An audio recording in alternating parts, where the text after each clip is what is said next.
Hey there everyone, my name is Marcus and in this video we're going to be going over Copilot for Power Automate.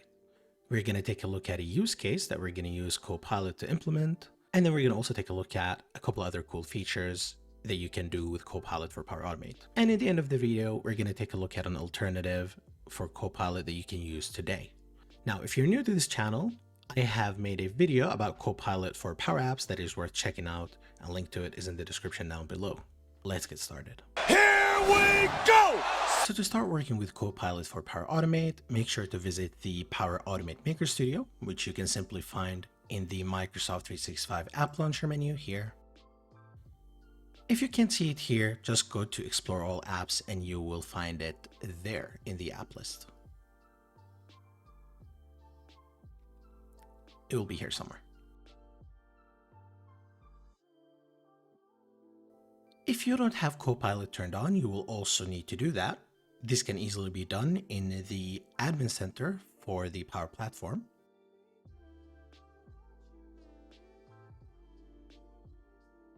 Go to Environments.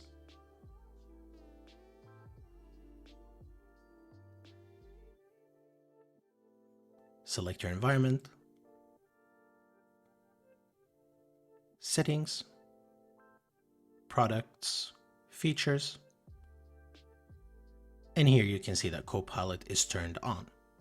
Now, as of the time of recording this video, Copilot is still only available to US-based environments.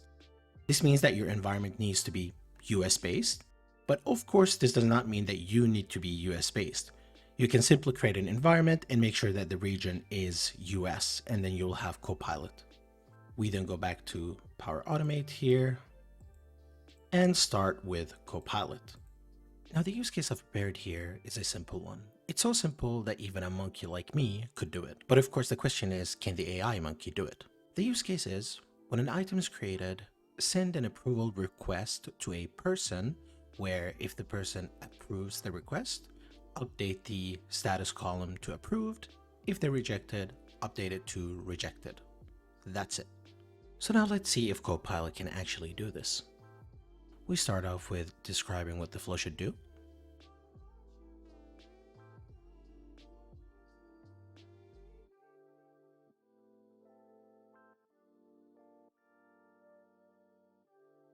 Sounds simple enough.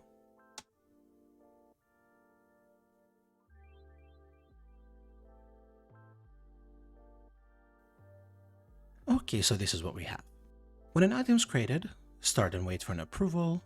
Condition, if true, update item, if false, send an email. That is fairly close to what we're looking for, except the only thing missing here is that it should be update item in both of those columns.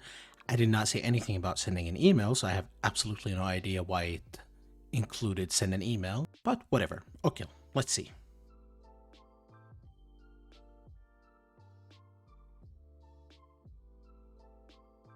So here we get to fill those fields in. Copilot test is the name of the site, that is correct. Members approval type is first to respond. Update the item.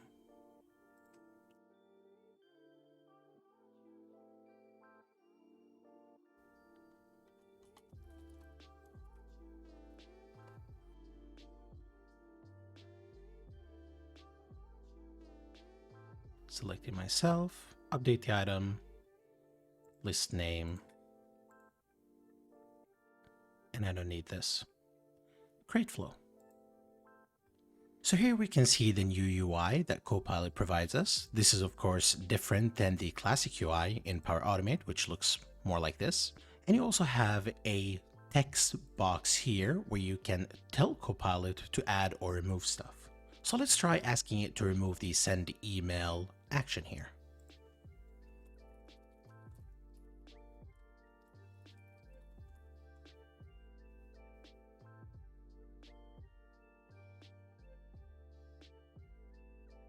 Sorry, I couldn't understand your request. Please rephrase it and try again. Okay, it cannot do that. Well, we can remove it ourselves. We click on the action, 3 buttons here and delete. Okay, what about if I want to copy this one here, which is something that you can do with the normal Power Automate Maker Studio. Do we have copy somewhere? No. And here we have the title field also, which is not filled in. Can I do Control C, Control V?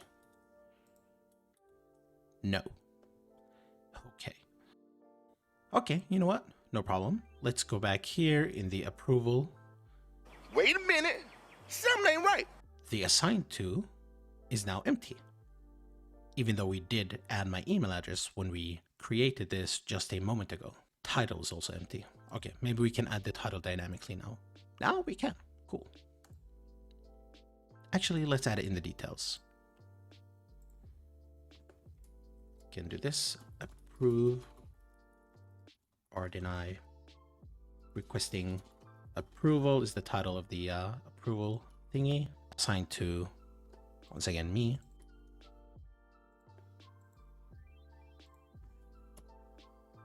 Link to item, no need. Item description, no need. Okay. But of course, once again, we still need to, we can't copy this, so we have to create it manually.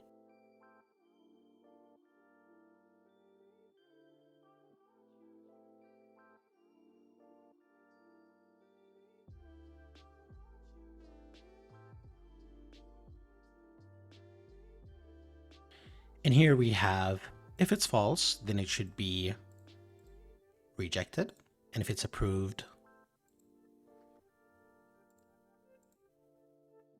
then it should be approved. Where is the field?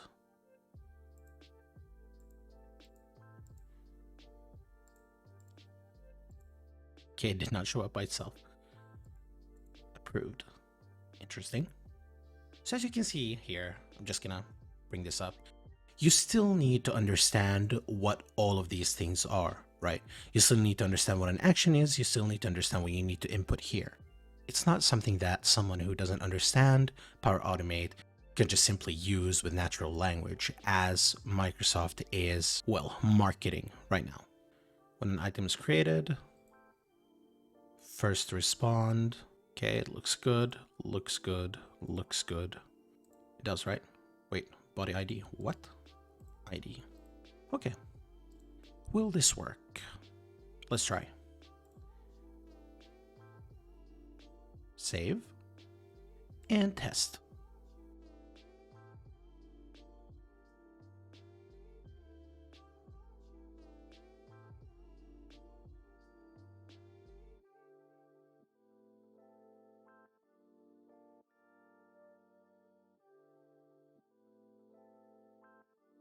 The item's created.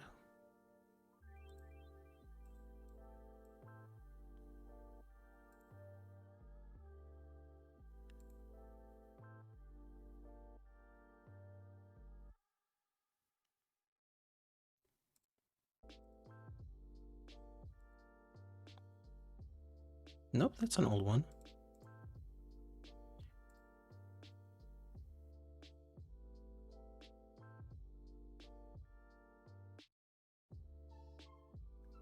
Waiting.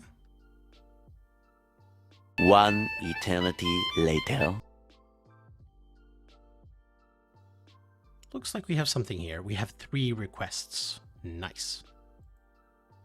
Dusty the new cat. Okay, approve.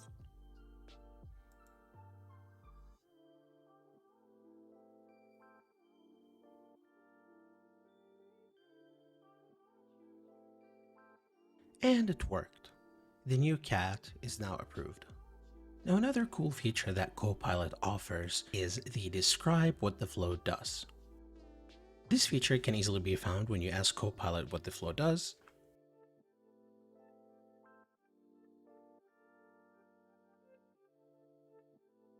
And as you can see, it will generate a small text block with a brief description of what the flow does. This also works on flows that has not been created by Power Automate Copilot or Copilot for Power Automate, and can work on other flows. But keep in mind that Copilot for Power Automate, just to edit, a flow with Copilot, is not something that is available to all flows currently.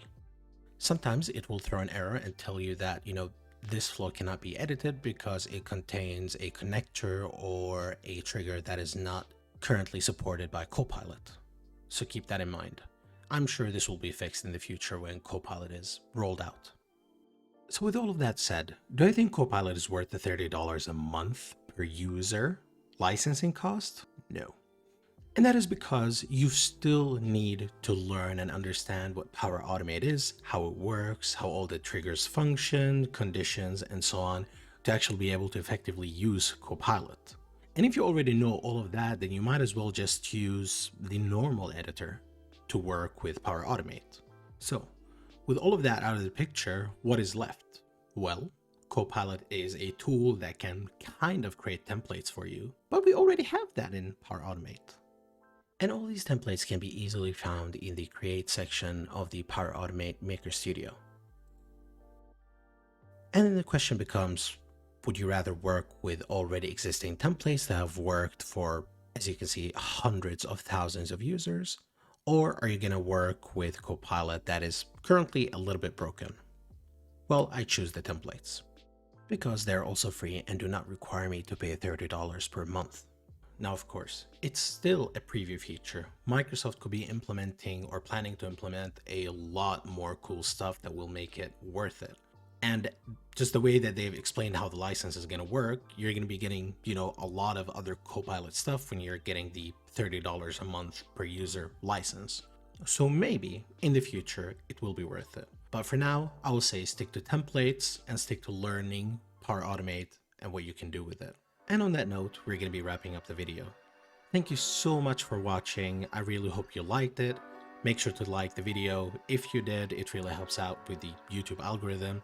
And also subscribe to the channel if you want to see more videos like these. Thank you for watching, and I'll see you in the next one.